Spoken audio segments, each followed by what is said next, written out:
نماز کے بعد بہت ساری دعائیں ہیں جو ہم مانگتے ہیں،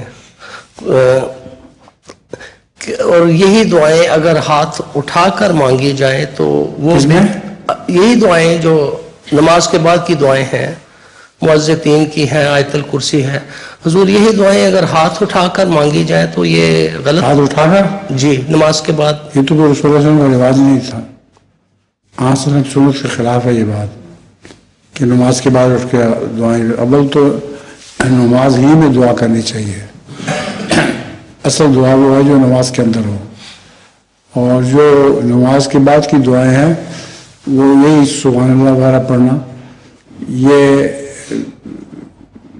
تسبیح و تحمید ہے، بس دعا نہیں ہے اصل میں، یہ اس میں کوئی بھی دعا نہیں ہے، تسبیح و تحمید ہے۔ جزاک اللہ حضور، السلام علیکم۔